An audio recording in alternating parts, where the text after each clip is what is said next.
All right, sports fans, how's everybody out there doing? William Martin coming at you one more time here on YouTube with another edition of the 300 Pounds of Sports Knowledge Podcast. The Dallas Cowboys headed to Western New York looking to extend their 5 game winning streak. But there they ran into a buzzsaw as they were destroyed by the Buffalo Bills 31-10. The Cowboys defense had no answer for the Bills ground game as they took it back to the days of the electric company of the 1970s. As this evening, Buffalo ran for 266 yards on the ground, with 179 of those yards coming courtesy of running back James Cook on 25 carries. From the opening kickoff, the Bills were the more intense team. We saw this as they took the opening kickoff and marched down the field on a 12-play, 75-yard drive that ate up nearly 7 minutes of game clock, and it was culminated by a 2-yard run from running back Latavius Murray. Now, it's not that often that the Buffalo Bills will win a contest where quarterback Josh Allen only completes 7 passes. But that was the case today as he was 7 to 15 for 94 yards and a touchdown. They really didn't need him because honestly, their ground game was so effective as they literally just ran down the throats of the Dallas Cowboys. Honestly, at the end of the day, Buffalo was more physical than Dallas. They won this contest in the trenches, both offensively and defensively. And you look at it, I mean, it's one of those where, okay, you look at all of the Buffalo's scoring drives today, even the field goal. The first touchdown drive, 12 plays, 75 yards, ate up close to 7 minutes of game clock. The second scoring drive, which was another touchdown, 11 plays, 86 yards. Okay, even finishing up the first half to go up 21-3 in the to the locker room, 11 plays, 76 yards, more than 5.5 minutes of game clock. Even when Buffalo kicked a field goal in the third quarter, 15 plays, 65 yards, and ate up nearly 8.5 minutes of game clock. And finally, their last scoring drive, 6 plays, 67 yards, that was the quick one. The thing is like, you know what? This offensive line of the Bills leaned on that front seven of the Dallas Cowboys. And typically it's like running a sled drill out there, in the days of training camp, you're just basically, your line just lines up and they just push that sled all up and down the field. That's basically what Buffalo did this evening. And you look at this Cowboys team, they were flying high after they destroyed the Philadelphia Eagles last Sunday night. But they had a reality check waiting for them today in Buffalo. And this is why I didn't want to go out there and get on that Cowboys hype train. And I'm not trying to sit up here and sound like a hater, but look, this 5 game winning streak was primarily against bad teams. They beat up on the New York Giants. They beat up on the Carolina Panthers. They beat up on the Washington Commanders. 3 teams that are going to be picking in the top 10 of April's NFL draft. And in the case of the Carolina Panthers, in spite of the fact that they won today, they're still going to have more than likely the worst record in the NFL, which I'm sure the Chicago Bears are more than happy about. But nonetheless, we saw the Cowboys get the best of Philadelphia last week, right after Philadelphia was still licking their wounds, courtesy of the San Francisco 49ers from the week before. But nonetheless, Dallas came into this game believing their own press clippings, and because of that, they paid for it. Buffalo was a desperate team, and Buffalo still is a desperate team because Buffalo's backs were against the wall. The bye week came at the perfect time for them. They were 6-6. They have plenty of confidence now that they went on the road and knocked off the Kansas City Chiefs last Sunday, and they were able to build off of that today. And once again, Buffalo is one of those places and teams when they're good, okay, like they are right now, nobody wants to go to Western New York in December and play. You got to deal with the elements. You got to deal with the cold. You got to deal with the rain. You got to deal with the snow. And that's a tough environment for teams to go in and win when you're facing a good football team. Now, you look at this Dallas Cowboys team today, and of course, one question is going to be where is their run defense? You look at all 4 of the Cowboys' losses today. I mean, this year, rather. The Cardinals, the 49ers, the Eagles, and the Buffalo Bills. They all have something in common. Yes, they were all road losses, but all four of those were against teams that ran the football consistently and ran the football right down the throats of the Dallas Cowboys. That's what the 49ers did. That's what the Eagles were able to do. Of course, the Arizona Cardinals, that big time upset. And that's what the Buffalo Bills did today, as they simply did not stop. And credit to this Bills offense under new offensive coordinator Joe Brady, because in the past, we've seen Buffalo get away from the run game, get very pass happy, and just rely on Josh Allen to get it done with his running ability. That was not the case today. Josh Allen only had 8 carries for 24 yards, attempted 15 passes. The Buffalo Bills ran the football today 49 times. And of course, when you're able to do that, what do? You win the time of possession. And if you're winning the time of possession, your defense is staying on the sidelines, sitting on the heater, staying warm, staying fresh for when they have to go back out there. And what happened when they were able to build that quick lead on the Dallas Cowboys? This Bills defense was able to pin their ears back and come after Dak Prescott. Dak Prescott did not play good today. This Dallas team didn't play good today. Dak Prescott was just 21 of 34 for a buck 34, no TDs and one interception. And honestly, this Dallas offense never got going. They never made any types of adjustments under head coach Mike McCarthy. And honestly, at the end of the day, when you're down 21-3 at halftime, it's really tough to go out there and make adjustments. You got to find a way to get it done. But nonetheless, Dallas didn't do that. Buffalo was the more desperate team today.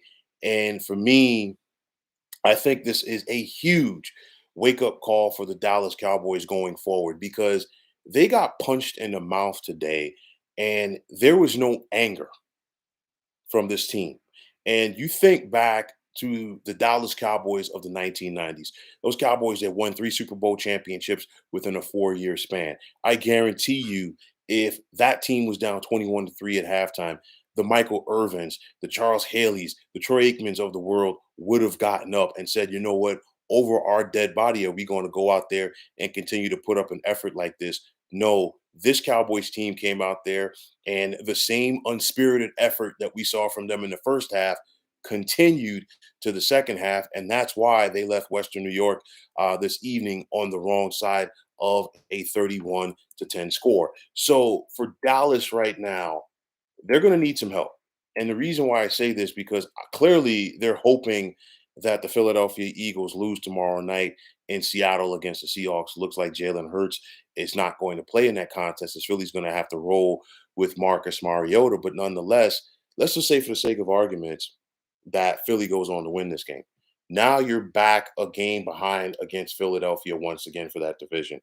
You're already a game behind, technically two games behind the San Francisco 49ers for the top spot in the NFC. And guess what? I got news for you.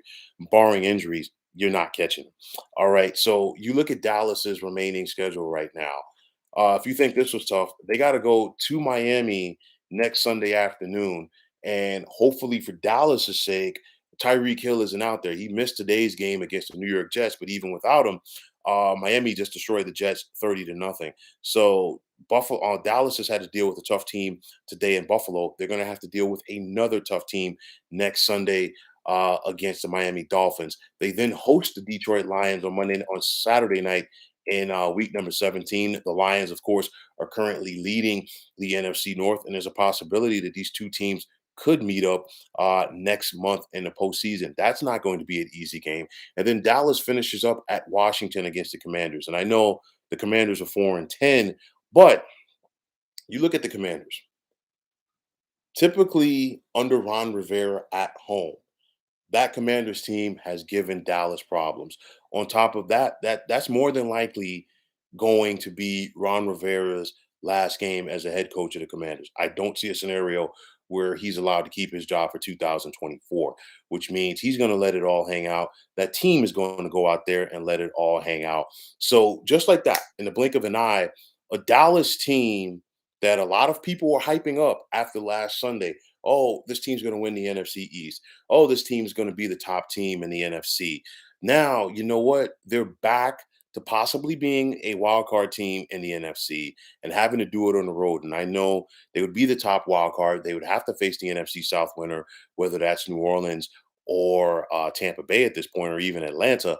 But you're talking about a Dallas team that's 3-4 on the road while they're 7-0 at home. And you could have a great home record all you want, but if you got to go out there and do it on the road for the postseason, it's easier said than done. Not to mention, like I've said before, in regards to Dallas, they don't match up well as far as having to go to both Philadelphia and San Francisco come January. You might be able to beat one, but you're not going to be able to beat both of them. And obviously, the one better matchup for Dallas in that scenario is going to Philly, because right now the Eagles are more vulnerable. But on the flip side, for the Buffalo Bills, they rose to the occasion, and this team knows that they have no margin for error. They're 8-6. They're still on the outside looking in of the postseason scenario in the AFC. Houston won today. Indianapolis won yesterday.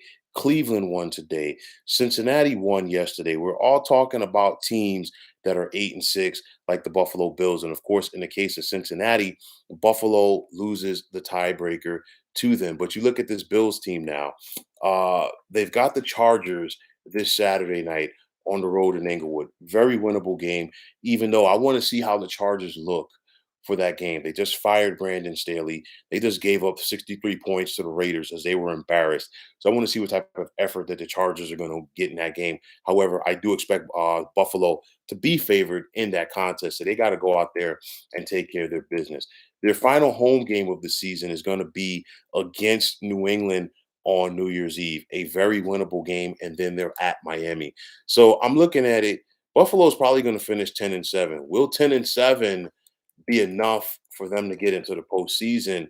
We've got to wait and see. But on the flip side, for the Dallas Cowboys, it's the same old song. People out there want to hype the Dallas Cowboys up because people want the Dallas Cowboys to be great. They're like the New York Yankees. They're like the Los Angeles Lakers. They have fans, they have the championships, and people are intrigued by them. But the Cowboys' mystique, of course, is from another generation. We've seen it too often, whether it was under Jason Garrett and now, of course, Mike McCarthy as the head coach. The Cowboys, they can beat up on the bad teams, but it's the good teams that they struggle with. And again, their run defense was abysmal. They got punched in the mouth. And it's a little bit different to get scored upon, but when you get scored upon, where the offense is running the football down your throat, like the Buffalo Bills did today, that stings a little bit more. And now for the Dallas Cowboys, they're licking their wounds. They've got to try to get back on track, and they got to try to get back on track, not against a layup, not against a homecoming game. You got to go out there and take on Miami, the team that's leading the AFC. So I really want to see how this Cowboys team gets back on track on the road against Miami. Now, Miami is not as physical as Buffalo, but Miami can run the football. And I guarantee you, Mike McDaniel and company are going to look at this game tape. They're going to see how Buffalo did what they did. Not to mention, Mike McDaniel came from that Kyle Shanahan tree with the 49ers. And what do the 49ers do better than anybody else? They run the football. And also, in recent years, the 49ers have also had Dallas's number, both in the regular season and in the postseason. But nonetheless, for Dallas, it was a reality check today. A lot of people, like I said, have wanted to hype this team up, but they still have a lot of work ahead of them if they're going to get to where they expect to, even though I think it's a long shot. Because, like I said, if you've got to go out there and play both Philly and San Francisco on the road in January, it is a tall task. And the way things are looking, that's Dallas's only road out of the NFC.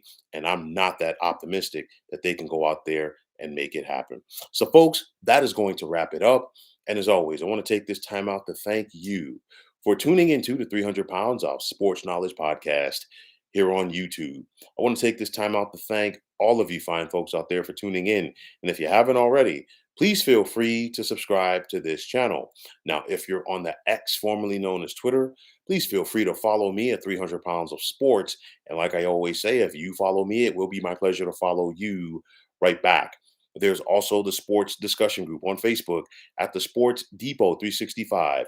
Now, you can check it out, drop a line, and be a part of one of the better sports debating sites going on social media. So, once again, fine folks, my name is William Martin, and I am signing off. And I'm saying take care and have yourselves a wonderful day.